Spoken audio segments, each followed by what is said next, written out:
Momen haru menyelimuti acara serah terima jabatan Menteri Keuangan. Sri Mulyani pamit, disambut air mata dan tepuk tangan hangat para pegawai.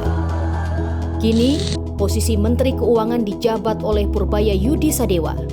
Tak dimungkiri, perekonomian Indonesia saat ini tengah menghadapi sejumlah tantangan besar. Saya baru di sini, yang jelas saya akan berusaha semaksimal mungkin.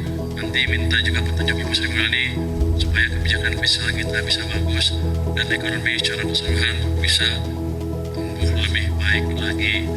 Jadi ke depan teman-teman media tolong beri saya waktu untuk bekerja dengan baik. Nanti kalau beberapa bulan baru Anda ketika bisa nilai. Terima kasih. Serah terima jabatan ini berlangsung setelah Presiden Prabowo melakukan perombakan kabinet pada Senin 8 September lalu. Menteri Sekretaris Negara Prasetyo Hadi menjelaskan, keputusan tersebut merupakan hasil dari evaluasi berkesinambungan yang dilakukan Presiden Prabowo terhadap kinerja para pembantunya. Ya, bukan mundur, bukan dicopot. Jadi Bapak Presiden selaku Kepala Negara dan Kepala Pemerintahan, tentunya kita semua paham bahwa beliau memiliki hak prerogatif, maka kemudian atas evaluasi beliau memutuskan untuk melakukan perubahan formasi.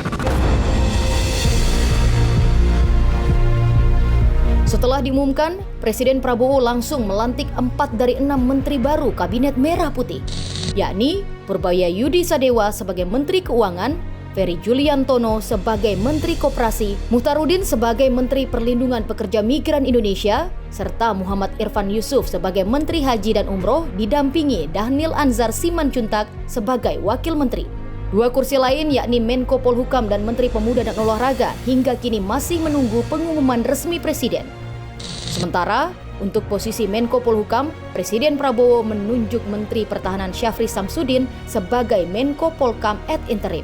Direktur Eksekutif Lingkar Madani Ray Rangkuti menilai perombakan kabinet yang berlangsung mendadak ini lebih kental nuansa politisnya. Jadi kalau kita lihat hari ini artinya terjadi de-Jokowinisasi di kalangan kabinet. Dan saya kira arahnya nggak kembali ke Pak Jokowi nih. Ya, jadi arahnya kelihatan justru penguatan terhadap Partai Gerindra. Jadi bahasa simpelnya mungkin kita buat de-Jokowinisasi menuju ke Gerindranisasi. Hal yang paling mencolok dari perombakan kabinet kali ini adalah bergantinya Menteri Keuangan. Sri Mulyani, sosok yang dikenal dengan disiplin fiskalnya, digantikan oleh Purbaya Yudi Sadewa, mantan Ketua Dewan Komisioner Lembaga Penjamin Simpanan. Purbaya bukan wajah baru di pemerintahan. Ia pernah menduduki sejumlah posisi strategis, termasuk sebagai Deputi Bidang Koordinasi Kedaulatan Maritim dan Energi di Kementerian Koordinator Bidang Kemaritiman dan Investasi. Usai pelantikan, pasar modal bereaksi. Indeks harga saham gabungan melemah hingga 1%, mencerminkan kegelisahan investor atas pergantian Menteri Keuangan.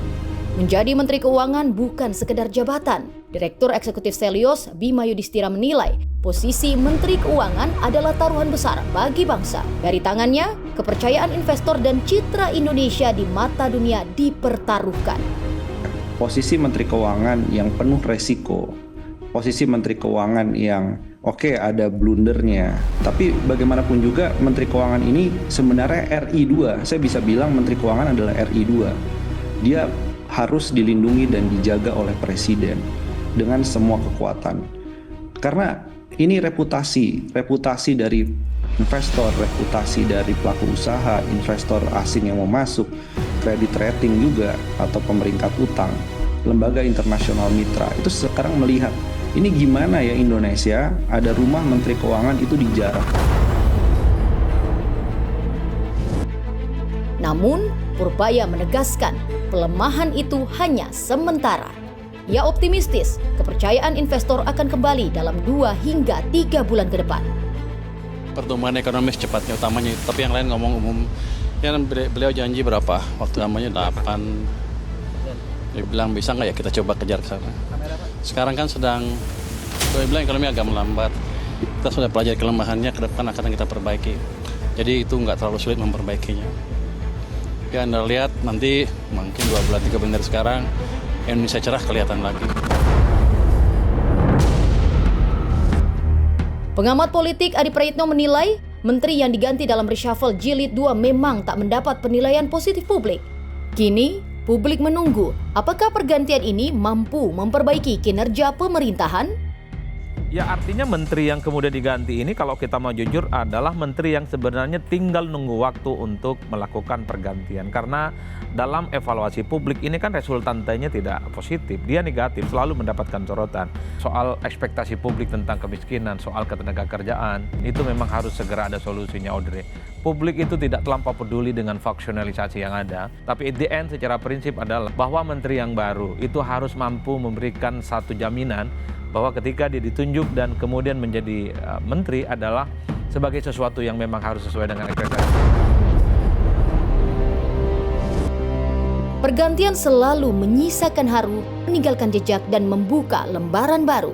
Di tengah gelombang politik dan gejolak ekonomi, publik menaruh harapan pada wajah-wajah baru negeri ini. Apakah reshuffle kali ini mampu menjawab keresahan rakyat atau hanya sekedar cerita pergantian kursi? Sejarah akan mencatat, sementara bangsa menanti bukti.